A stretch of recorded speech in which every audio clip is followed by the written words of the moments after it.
All right, good morning. We've had, a chance to get out of camp, and we had a really good camp. I thought it was very productive. We got a lot of the things that we wanted to get accomplished, especially where we were trying to focus our football team. And now we're in the Cal, and we're in game week, so it's finally here. We get to find out a little bit about who we are as a football team in the way we prepare this week in practice, and then when we go on this trip. Larry, this time last year, Cal had a brand new coaching staff that presents all kinds of unique challenges. How do things change in terms of prepping for them now? Think about a season under your belt? Yeah, well, you have some film to look at and actually figure out how you want to game plan it. That makes it a little bit easier. I mean, they're going to make some tweaks and changes, according to their talent, but they're also, I mean, you at least have the base things. You know exactly, basically what they're going to do, and so it's same for them. I mean, it will be better for them in this go around. Their second year in the program. Coach, do you have a status update on Aaron Crawford? What do you want to know about him? Will he be able to play against Cal this Saturday? I don't talk about injuries. About Michael Carter? Just have to ask. I don't talk about injuries. You've had a lot of time during camp to sort of prepare for knowing you're going to be shorthanded as far as with suspensions and so forth. Mm-hmm. Did you, after the scrimmage and you started working with the refs, did you feel like you got a pretty good handle on how you're going to have to accommodate having fewer numbers? Yeah, I think so. I think we had, I think our plan, we didn't go to it in being surprised. We knew what was going to happen. We knew when guys were going to be out, so we started putting together a plan then. And the plan, we were able to work the plan pretty well through camp. And we got out of that first scrimmage and we started adjusting those reps with guys, and I think it's been good. Now we'll see on Saturday if it was a good plan or not. Have you ever been in a situation where you've taken a team 3 time zones away and the logistics that are involved in that and how you would adjust for the time change? No, I haven't. I have not been in this position before. So. Have you sought counsel of other coaches, or are you just kind of playing it by ear at this point? Oh no, I've sought a lot of counseling from coaches, sleep specialists, you name it. I've talked to a lot of different people. Yes. Do you have any details on how you do the travel in terms of that, in terms of sleep schedule? I've got it. It's very detailed. Am I going to give it to you? No. But it's very detailed. Okay. Any tidbits you want to grace us with? No. Is it any easier in that this is the first game of the season and you can kind of adjust accordingly as opposed to being in the middle of a season and having to make a trip like this, or is it still just as difficult? Well, I've never done it at the beginning of the season or in the middle of the season. I would prefer, if I had to pick, I would choose for it to be at the beginning of the season than in the season. A 5.5 hour flight, or basically 11 hours in the air, is not something that I would want to, deal with our team in the middle of a season. So, unfortunately, we don't have to. You guys have a lot of depth and experience in the first 4 spots in the interior defensive tackle, both tackle spots. But when you get to the 5th guy, Zach Gill, and maybe some of the other younger guys, how have they progressed during camp? And is Zach ready for a big assignment? Yeah, I think so. I think both Zach, Jaleel Taylor, the other freshman that's inside, I would say Gavin Lewis is probably behind those two. But I think, probably surprisingly that Jaleel Taylor really did some nice things during camp and showed that he can help us if we need to put him in the game, that we can get some solid reps out of him. Same thing with Zach. Now, I'm not going to sit here and tell you that we want those guys to play 40 snaps in a game because we really don't. And, but I think both of them will be able to give us some quality snaps during this game. Where did you settle on backup quarterback and the depth chart behind Nate with Chaz out? We'll settle it here probably in the next few days is when we got to make a final decision. But it's, we're starting to get there. I'm not ready to make that call yet, but we're starting to get there. Do you anticipate a lot of true freshmen getting snaps right off the bat here? We'll travel quite a few guys on this trip, and I think that we may have we're going to have some definite guys that get on the field. I think as true freshmen.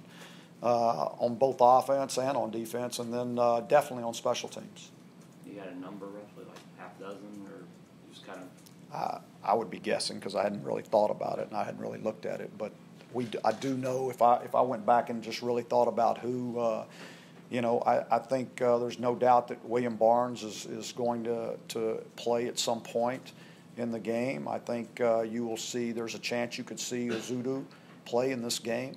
I think you will see Javonte Williams play in this game. I think you'll see De'Ami Brown play in this game. You'll see possibly Antoine Green play in this game. So, I mean, as I'm just going through positions, I mean, defensively, I think you could see Bryson Richardson. I think you could see DeAndre Hollins. I think you could see Javon Terry. I think you could see Trey Morrison. I think you could see Jaleel Taylor. I think you could see Chris Collins. I think, yeah. So you see, I mean, it could be a bunch of them, yeah. But quicker just tells who's not going to, maybe not going to say. Yeah. What have you liked? I mean, you weren't the only one who's talked about Javonte Williams. So what have you liked about him? What has he done? I'll tell you the thing that has struck me the most is he's so mature. He has handled a lot of situations that we've put him in very well. They haven't flustered him. Doesn't mean he hadn't made any mistakes. He's made mistakes, but the way he's handled those mistakes has been very, very mature, not like a true freshman. He did that in the spring when he still was supposed to be still in high school. And so he's a different individual mentally. He's able to handle pressure. He's able to handle those situations without getting flustered and still be able to do his job. And so that, to me, is probably one of the most impressive things about him. He can carry the ball. Another thing was he was really good in pass protection. I mean, he's really good. He picked it up well. His technique is good. All those things, which is typically the most difficult thing for a running back coming out of high schools because they don't get to do a lot of it in high school. But it was natural for him. And so I just think his maturity level is the thing that's been the most impressive thing. Your program has had a lot of success with guys that maybe flew under the recruiting radar. Javonte would fit into that. Does he have some of the same traits that you saw early on from a guy like Mac Hollins who ended up turning that into success? Yeah, I think, Mac coming out of high school, I'm not sure how many people saw what Mac ended up doing. I didn't. But Mac developed himself into being who he is, and that's why he's got a Super Bowl ring on his finger. Javonte, probably a lot more heralded than Mac was coming out of high school. I mean, people knew who he was, and he was MVP and played really well in a lot of big games and all those things. So, but the thing that has struck me the most is just his maturity level and how he's handled all the situations we put him in. How about Antonio Williams? What have you seen with him this night? A kid that has bought in completely, that's thrilled to be here, that loves being home, that is excited about playing, and is a kid that is starting to establish himself as a leader on this football team. So which has really been neat to watch. What do you remember about just recruiting him early on and him committing so early, and wasn't there a feeling of you guys that maybe he's committing too early and might lose his? Well, anytime you have a young man that commits really early, it's always something you worry about. It wasn't just Antonio Williams. I mean, that's a tough thing wherever you are. Any kid that commits early, at some point you worry about the process and do they get bored and how do you keep them involved so they're involved in the recruiting process as they were before, and because they're not getting the same attention from all the other people. And so you always worry about that. Larry, any clarity at your punt return position? Yeah, we're going to go with Daz Newsome. We're going to go with Daz Newsome, and then probably Ratliff will back him up, and you could see maybe both of them in the game. Anthony told us that he's been pushing you to be able to return punts. Did he win out? He's always pushing me. He's always pushing me for everything. He wants to be out there and everything. Every chance you can put the ball in his hands, he wants the ball in his hands. And so that's one of the things I love about Ant, is that he wants the ball in his hands and he knows he can make plays and he can help his football team. And so, It's not that he's won out, but he's proven that he can do it, you know. And so, you know, I'm sitting there watching last night and watched T.J. Logan catching punts, and I never even put him in that situation ever, you know. Never even thought twice about it, you know. But we also had a pretty good one at the same time. So, but he did some good things. How do you envision tailback for this game, like rotation? Yeah, it'll be probably by committee is what I would think. We'll play multiple guys. I think we could probably play up to 3 running backs throughout this game. You know, as far as how many reps each one's getting, how many carries, how many touches, all those. A lot of that will depend on them and what they're doing in the game. Do you have a starter in that, or is that? I think we're still to be determined there. Maybe depending on what's called. You know, what we decide in our script, what's going to be called early. Those 3 guys make an assumption that it would be Antonio, Jordan Brown, and who? Javante. This is going to be your second kick return back there with Anthony. It would be Daz and Diami. Okay. And Yeah. have you named a punter, starting kicker? Hunter Lent will be our starting punter, and Freeman will be our starting kicker. Thanks. Being that Aaron Crawford is the leader and had the best spring, Yeah. was it tough to see him go down? Nothing's changed on Aaron Crawford. He's still the same guy he was in the spring, and he's still a leader on our defense, and he still brings that same energy every day. Anything else? When do you want to have an official depth chart together going into this Cal game? Do you want to have that together by a particular day? Official like what? What do you mean official? So when I know who's going to be on the field? Yeah, for every position. You know, I would say probably Thursday or Friday.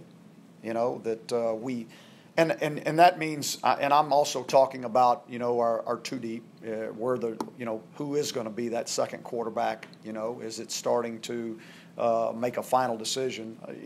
I have to do it by Saturday, right?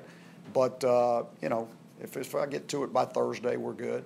You know, whether you'll know about it, I can't tell you. That'll probably be Saturday, I would think. One more thing, Nathan Elliott, with him knowing the whole camp that he's going to be the Yeah. guy, was that a benefit, do you think, now that he had those weeks, knowing? We got to make it a benefit. For me, I've been dealing with quarterbacks for a long time, and so I have a way that I like to handle quarterbacks, and I've always liked quarterbacks having to compete.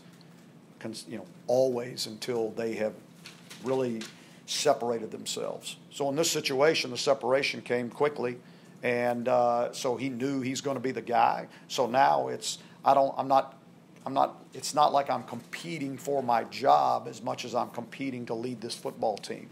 So I'm competing every day to make sure that I'm the leader of this football team. I'm the leader of the offense. I make sure this offense does what we needed to do. I need to make sure that we take care of the football and move the chains. Those 2 things. Last couple, Ross and then AJ. Yeah, I mean, this is kind of maybe an issue with something along college football about kind of secrecy surrounding programs. Obviously, you have no 2 deep. There's only limited access to practice. Secrecy, I like that. Yeah, and I was just kind of wondering your thoughts on that, your perspective on it. I know why you don't like to talk about injuries, but other aspects of open practice, for me, and spring games. Yeah, we're pretty paranoid. Yeah. I don't like that our opponent knows as much as I do about our football team. I don't like that. I don't like that. So I don't see a reason why you should give your opponent any advantage whatsoever as they prepare for you. So, that's the way I am. I've been that way my whole life. I don't see a need in doing that.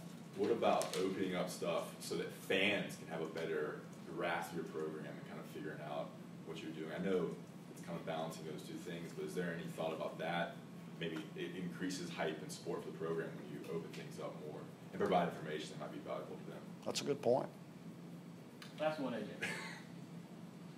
As a head coach, you've never had the kind of season that you had last year. So as you get ready for your opener, are you any more anxious than previous seasons going into an opener? Sort of cut the cord from that? Or? Yeah, that's a great question. It's really, I was thinking about that the other day, and the way I sleep right now, or the way I don't sleep right now, and I was thinking, it's in 1986, it was exactly the same way, and the things that I think about right now going into this game are the same things I was thinking about when I was coaching high school football in the mid '80s and at Garland High School.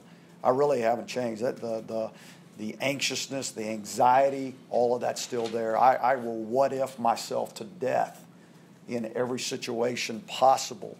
What happens if this guy goes down? What if they do this? What do we do here? What do we, because I don't want to leave any stone unturned. And that's just the way I'm built. It's just the way I'm built. With what happened last year and just kind of maybe the need to personally cut the cord to that, it doesn't change anything at all? Doesn't change anything for me. It's no different. The pressure that I feel right now is the same pressure I felt in '86. I mean, that's just the way I am. It's more about, to me, it's you have a philosophy and you believe in your philosophy, and if you really believe in it, then you do it, and you don't worry about other things, and you work to be the best that you can be, and you coach your kids and you teach them so that they are prepared for every situation. And those are the things that I worry about. Is there going to be a situation that comes up in a game that I haven't thoroughly covered enough for those guys? Because there's going to be some guys that I just pointed out that are going to be out there for the first time in their life in a college football experience. And that's a tough thing. I can remember a kid that was through here a few years ago that was a first-round draft pick that the first time he went out on the field as a freshman, I mean, his feet popped and he fell down. And the guy he was covering ran right by him. There's no reason to talk about that. But I talked about that with the staff the other day. They're freshmen. I mean, they won't react exactly like you think they're going to react every time. They're freshmen. But that's to be expected. So we got to prepare for it. Thank y'all. Thank you, Coach.